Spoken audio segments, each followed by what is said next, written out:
Hello children, this is Reshma science classes. Welcome all of you. अगर आपने मेरे channel को अभी तक सब्सक्राइब नहीं किया है तो इसे जल्द से जल्द सब्सक्राइब करें और न्यू वीडियोस का नोटिफिकेशन पाने के लिए बेल आइकन को प्रेस करना ना भूलें। This is the fifth part of the topic transport of food and minerals in plant. तो बच्चों, आज हम लोग वीडियो नंबर 5 पढ़ने वाले हैं और इसके अंतर्गत हम लोग आज absorption of water in plants पढ़ेंगे। प्लांट्स में वाटर का एब्जॉर्प्शन कैसे होता है, ठीक है। प्रीवियस वीडियोस में हम लोगों ने that means in the part 1 xylem और फ्लोएम के बारे में पढ़ा था और पार्ट 2 में डिफरेंस बिटवीन द जाइलम और फ्लोएम, इन जाइलम और फ्लोएम के बीच में क्या अंतर है उसको जाना था। पार्ट 3 में व्हाट इज़ डिफ्यूज़न, हम लोगों ने डिफ्यूज़न के बारे में सीखा था और पार्ट 4 में ऑस्मोसिस और difference between the diffusion and osmosis, दोनों के बीच में क्या अंतर है इसको हम लोगों ने समझा था और जाना था। अगर आप ये वीडियो देखना चाहते हैं तो इसके लिंक्स डिस्क्रिप्शन बॉक्स में भी दिए हुए हैं या फिर आप आई बटन क्लिक करके भी देख सकते हैं। तो चलिए हम लोग अपना आज का टॉपिक स्टार्ट करते हैं, absorption of water in plants. Absorption of water. Uptake of water by plant is called the absorption of water. Plants absorb water from the soil with the help of root hairs by the process of osmosis. Plants absorb dissolved nutrients along with the water. तो बच्चों, plant के द्वारा पानी को लेना, पानी को ग्रहण करना, ये क्या कहलाता है? ये एब्जॉर्प्शन ऑफ वाटर कहलाता है। जब भी हम लोग किसी प्लांट में पानी डालते हैं तो क्या होता है, हम लोग थोड़ी देर देखते हैं कि जो मिट्टी का लेयर होता है वो थोड़ी देर तक गीला रहता है और थोड़ी देर के बाद वो पानी अपने आप सूख जाता है, वो मिट्टी सूख जाती है। ये क्यों होता है? क्योंकि वो उस पानी को रूट्स जो होते हैं वो एब्जॉर्ब कर लेते हैं, वो सोख लेते हैं और प्लांट के पार्ट में या पूरे प्लांट बॉडी में पहुंचा देते हैं। तो जो प्लांट होता है उसके जो रूट्स होते हैं उसमें छोटे छोटे हेयर लाइक स्ट्रक्चर प्रेजेंट होते हैं जिसे रूट हेयर कहा जाता है और यही रूट हेयर्स होते हैं जो वाटर को या पानी को एब्जॉर्ब करते हैं। और ये किस प्रोसेस से एब्जॉर्ब करते हैं? ये ऑस्मोसिस प्रोसेस से एब्जॉर्ब करते हैं। हम लोगों ने पिछले वीडियोस में ऑस्मोसिस और डिफ्यूजन के बारे में पढ़ा था। आप उन वीडियोस को देख करके ये जान सकते हैं कि ऑस्मोसिस क्या है। Plant also absorb dissolve nutrients along with the water.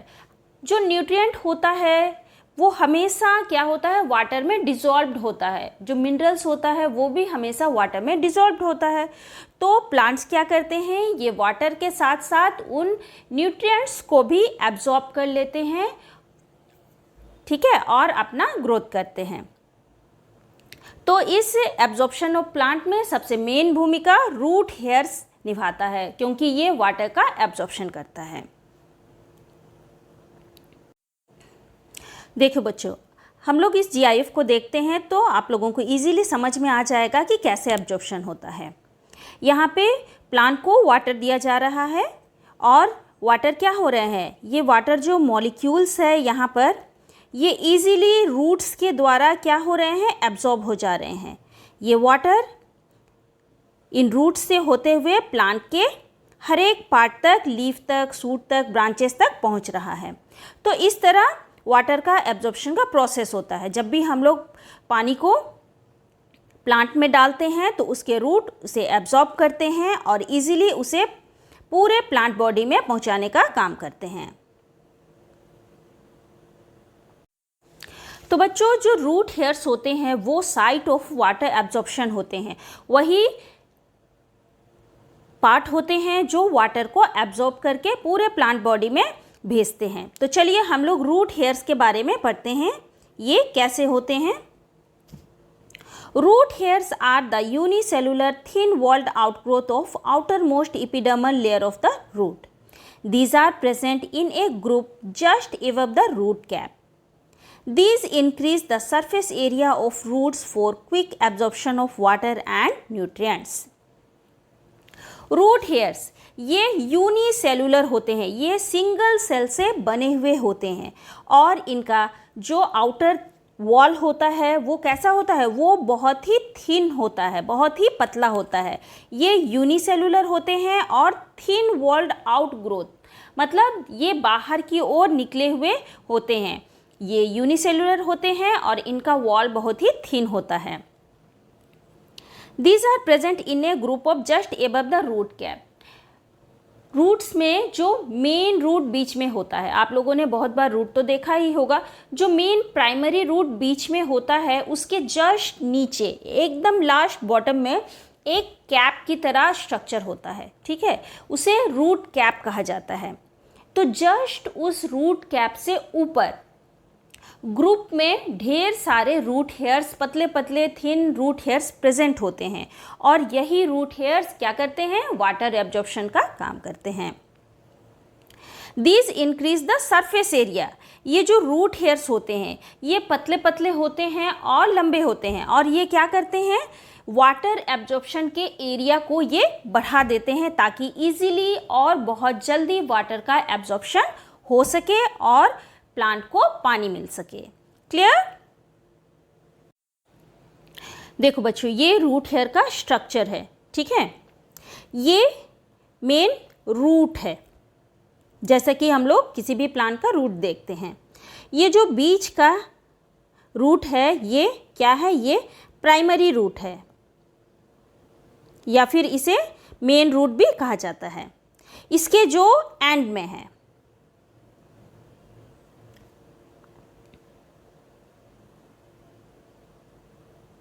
अगर इस पिक्चर को थोड़ा हम मैग्नीफाइंग करते हैं तो इजीली आप यहाँ पे रूट हेयर्स देख सकते हैं और इसके साथ ही साथ रूट कैप भी देख सकते हैं। देखो ये जो स्ट्रक्चर है ये एकदम लास्ट में इस तरह का एक कैप लाइक स्ट्रक्चर बना हुआ है रूट में, तो यही पार्ट है रूट कैप। इसके जस्ट ऊपर, ठीक है, इसको अगर हम और मैग्नीफाइन करते हैं तो इस जगह पे ये देखो, ये रूट है, इससे ढेर सारे इस तरह के थिन रूट्स निकले हुए हैं, इन्हीं को कहा जाता है रूट हेयर्स। यही root hairs mainly water absorption का काम करते हैं, ठीक है। अब इन रूट हेयर्स को हम और ज़्यादा मैग्नीफाइन करके इन सेल्स को देखते हैं तो ये इस तरह का स्ट्रक्चर बनाते हैं। क्लियर?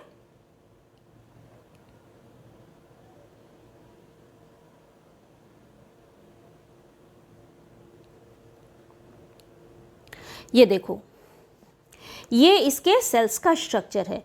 ये जो यहाँ पे निकला हुआ है आउटग्रोथ, ये क्या है, ये रूट हेयर है।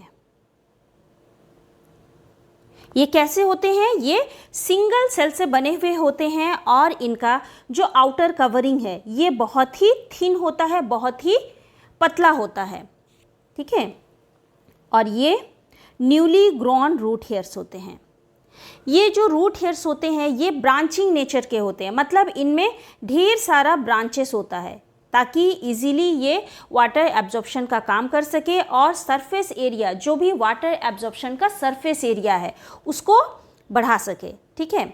इसके जो वॉल्स होते हैं थिन होने के साथ साथ परमिएबल भी होते हैं ताकि इजीली वाटर इनसे अंदर जा सके। क्लियर? हम लोगों ने पढ़ा था कि जो वाटर एब्जॉर्प्शन का प्रोसेस होता है वो किस प्रोसेस से होता है, वो ऑस्मोसिस प्रोसेस से होता है, ठीक है। पिछले वीडियोस में हम लोगों ने ऑस्मोसिस पढ़ा था कि वाटर का जो मूवमेंट होता है हायर कंसंट्रेशन से लोअर कंसंट्रेशन की तरफ थ्रू ए मेम्ब्रेन। तो यहाँ पे जो थिन मेम्ब्रेन है या इसका जो थिन लेयर है वो सेमी परमिएबल मेम्ब्रेन का काम करता है, ठीक है। तो इन मेम्ब्रेन से क्या होते हैं, वाटर पास होके सेल्स में जाते हैं और इजीली ये पूरे प्लांट बॉडी में जाने का काम करते हैं। तो ये रूट हेयर का स्ट्रक्चर है। इसमें एपिडर्मल सेल्स प्रेजेंट होते हैं।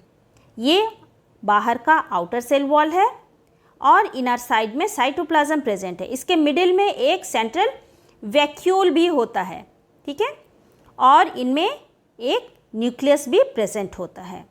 क्लियर? अब हम लोग देखते हैं कि इन रूट हेयर्स के द्वारा वाटर एब्जॉर्प्शन का प्रोसेस कैसे होता है, ठीक है। Osmosis in plants. When the concentration of water molecules is higher in the surrounding soil than that inside the root hair cells, then water is absorbed from the soil by the root hairs by osmosis. From the root hairs, water passes across the cortex layer of root into the xylem. The membrane of the root hairs are selectively permeable in nature, which allow the passage for only certain substances and restrict the passage for others.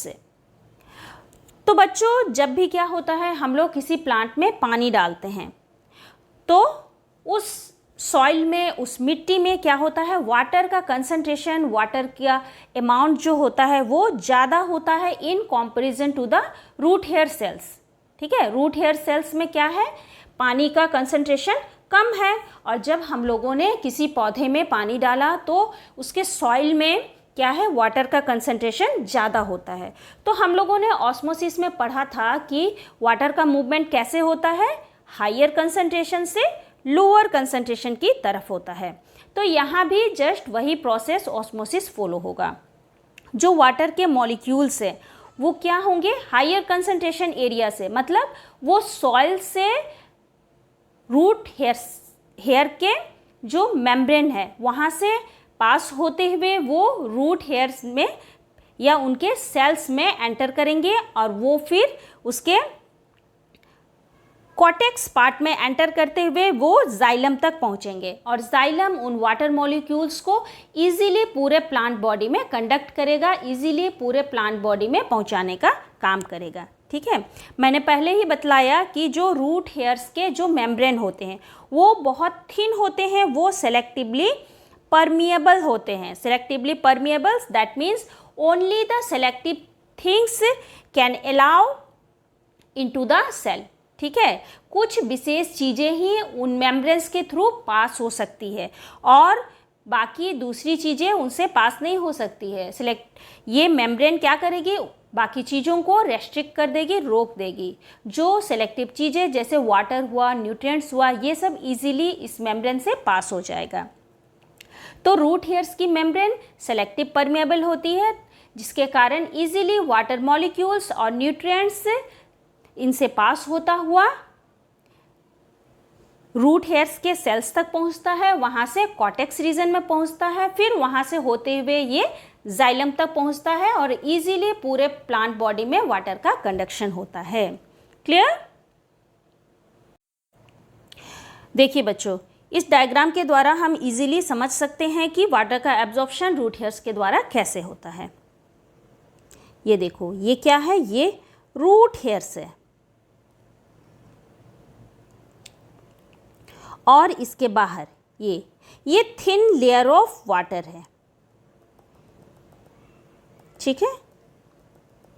ये या फिर ये soil particles है, मिट्टी के टुकड़े हैं, और इधर इसके साइड में थिन लेयर ऑफ वाटर है।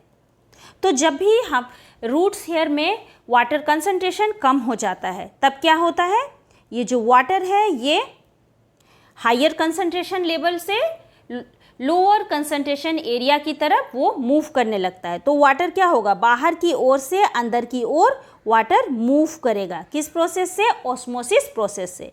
Water enters the root hairs by the osmosis process.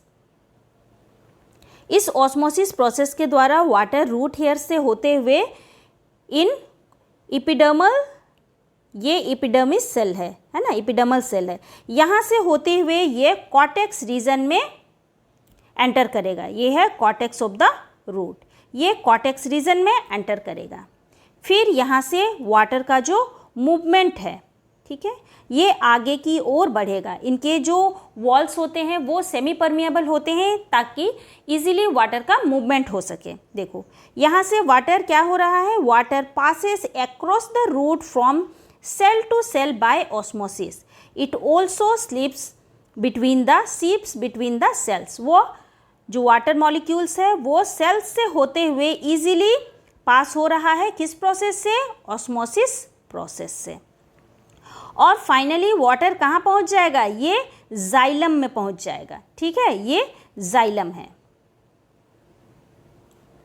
Finally water xylem में पहुँच जाएगा। Water is drawn up the xylem vessels because transpiration is constantly removing water from the top of them. तो यहाँ xylem में जब water molecule पहुँच जाएंगे तब यहाँ से इजीली वाटर का कंडक्शन पूरे प्लांट बॉडी में हो पाएगा। यहाँ से देखो ये जाइलम पार्ट है, यहाँ से इजीली वाटर का मूवमेंट हो रहा है। हम लोगों ने पढ़ा था कि जाइलम में वाटर का मूवमेंट कैसा होता है, हमेशा अपवर्ड डायरेक्शन में या ऊपर की तरफ होता है। तो इस तरह से वाटर का एब्जॉर्प्शन रूट हेयर्स के द्वारा होता है और वाटर का कंडक्शन पूरे प्लांट बॉडी में हो पाता है। क्लियर? तो बच्चों इस डायग्राम को या फिर इस जीआईएफ को आप देखते हो तो इजीली आपका कॉन्सेप्ट जो है वो क्लियर हो जाएगा। ये देखो, ये जो मैग्नीफाइंग पार्ट है ये किसका है, ये रूट का है, ये स्टेम का है और ये लीफ का है। तो जो वाटर के मॉलिक्यूल्स हैं क्या हो रहे हैं, रूट इनको एब्जॉर्ब कर रहा है। ये रूट हेयर से यहाँ से वाटर मॉलिक्यूल एंटर कर रहे हैं, ये रूट कॉर्टेक्स के पार्ट से पास होते हुए जाइलम तक पहुँच रहे हैं और जाइलम के द्वारा ये इजीली कंडक्ट हो रहे हैं, पास हो रहे हैं पूरे प्लांट बॉडी में। स्टेम से होते हुए लीफ पार्ट तक जा रहे हैं और इस वाटर का यूज़ हो रहा है और कुछ वाटर ये ट्रांसपीरेशन प्रोसेस के द्वारा एटमॉस्फेयर में रिलीज हो रहे हैं। ठीक है, इस ट्रांसपीरेशन प्रोसेस के बारे में हम लोग नेक्स्ट वीडियो में या अगले वीडियोस में पढ़ेंगे।